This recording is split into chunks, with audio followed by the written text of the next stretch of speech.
Hi friends, എല്ലാവർക്കും rhythms വ്ളോഗ്സിലേക്ക് സ്വാഗതം. ഇന്ന് നമുക്കൊരു പുതിയ റെസിപ്പി പരീക്ഷിക്കാം. നമ്മളിന്ന് ഒരു ഓട്സിൻ്റെ ഉപ്മാവാണ് ഉണ്ടാക്കാൻ പോകുന്നത്. അതിന് വേണ്ടിയിട്ട് ഞാൻ ഒരു അരക്കപ്പ് ഓട്സ് ഇവിടെ എടുത്ത് വെച്ചിട്ടുണ്ട്. ഓട്സിൻ്റെ എല്ലാവർക്കും ഇഷ്ടപ്പെടണമെന്നില്ല. ഓട്സ് ഇഷ്ടമല്ലാത്തവർക്കും ഇത് തീർച്ചയായിട്ടും ഇഷ്ടപ്പെടുന്ന ഒരു റെസിപ്പിയാണ്. ട്രൈ ചെയ്ത് നോക്കുക. അപ്പോൾ ഞാനിതൊരു അരക്കപ്പ് ഓട്സ് എടുത്തു. അത് ആദ്യമായിട്ട് നമുക്കിതൊന്ന് റോസ്റ്റ് ചെയ്തെടുക്കണം.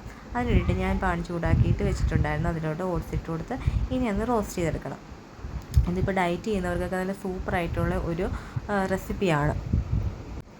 ഇത് 2 മിനിറ്റ് തന്നെ വേണ്ടത് റോസ്റ്റ് ചെയ്ത് കഴിഞ്ഞ് മാറ്റി വെച്ച് ഇനി നമുക്കിതിനകത്തിലേക്ക് വെജിറ്റബിൾസൊക്കെ വേണം. അതിനുവേണ്ടി ഞാൻ കുറേ വെജിറ്റബിൾസൊക്കെ കട്ട് ചെയ്തൊക്കെ വെച്ചിട്ടുണ്ട്. നമുക്ക് അത് ഏതൊക്കെയാണെന്ന് നോക്കാം. നമുക്ക് ക്യാരറ്റുണ്ട്, ഇതിന് കോക്കനട്ടുണ്ട്, പിന്നെ നമ്മൾ എടുത്തേക്കുന്നതെന്ന് പറയുമ്പോൾ ഗ്രീൻ പീസ് എടുത്തിട്ടുണ്ട്, പച്ചമുളക് എടുത്തിട്ടുണ്ട്, ഇഞ്ചി എടുത്തിട്ടുണ്ട്, ഒരു ചെറിയ സവാള ഞാൻ ചെറുതായിട്ട് അരിഞ്ഞ് വെച്ചിട്ടുണ്ട്. പിന്നെ കുറച്ച് ഇതിന് വേണ്ടിയിട്ട് കുറച്ച് ഇതായിട്ട് റിച്ച് ആയിക്കോട്ടെ എന്ന് വെച്ചാൽ ഇച്ചിരി കാഷ്യൂനട്ടും ഇച്ചിരി ഉണക്കമുന്തിരി എടുത്തിട്ടുണ്ട്. ഇത് കുട്ടികൾക്കൊക്കെ ഭയങ്കര ഇഷ്ടമാകാൻ വേണ്ടിയിട്ടാണ് ഇതും കൂടി ആഡ് ചെയ്യുന്നത്. എന്ന് വെച്ചാൽ ഇത് നല്ല കളർഫുൾ ആവാൻ വേണ്ടിയിട്ടാണ് ഇത്രയും ഐറ്റങ്ങൾ ചേർക്കുന്നത്. കളർഫുള്ളും ആണ് തന്നെയല്ല, ഹെൽത്തി ആവാൻ വേണ്ടിയിട്ടാണ് ഇങ്ങനെ ചെയ്യുന്നത്.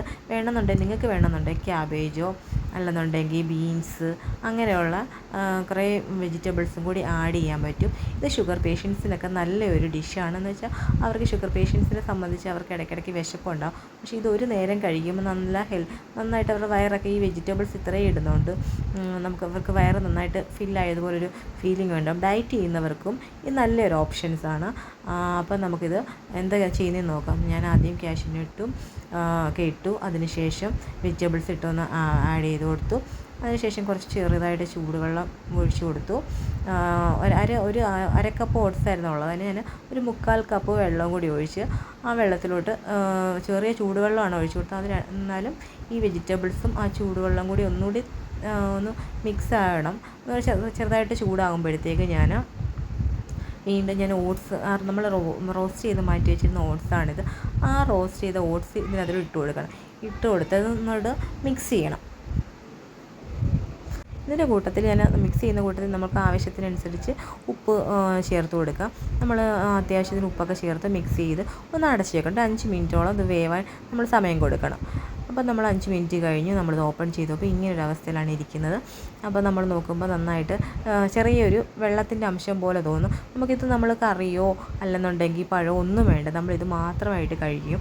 അപ്പോൾ നമുക്ക് നല്ല ഒരു ഡ്രൈ ആയിട്ടിരിക്കണം, ഒരു വെള്ളമൊന്നും ഇല്ലാതെ നന്നായിട്ടാണ്. അപ്പോൾ നമ്മളൊന്ന് വഴറ്റി ഒരു വെള്ളം അംശം കളഞ്ഞ് നല്ല ഒന്നിൽ ഒട്ടിപ്പിടിക്കാതെ ഒന്നിൽ തൊടാതെ ഇങ്ങനെ കിടക്കണം. അതാണ് ഇതിൻ്റെ പരുവം. അപ്പോൾ ഞാൻ അങ്ങനെ ചെയ്തെടുത്തു. ഇപ്പം ഞാനത് എൻ്റെ പാത്രത്തിലേക്ക് മാറ്റുകയാണ്. അപ്പോൾ നിങ്ങൾ കാണാൻ പറ്റുമല്ലോ വീഡിയോയിൽ എങ്ങനെയാണത് വരുന്നതെന്നുള്ളത്. ഒട്ടി പിടിച്ചിട്ടൊന്നും ഇല്ലല്ലോ, കാണാൻ പറ്റുന്നുണ്ടല്ലോ. അപ്പം എല്ലാവർക്കും ഇഷ്ടപ്പെട്ടെന്നുണ്ടെങ്കിൽ ലൈക്ക് ചെയ്യുക, ഷെയർ ചെയ്യുക, കമൻറ്റ് ചെയ്യുക. അപ്പം താങ്ക്സ്.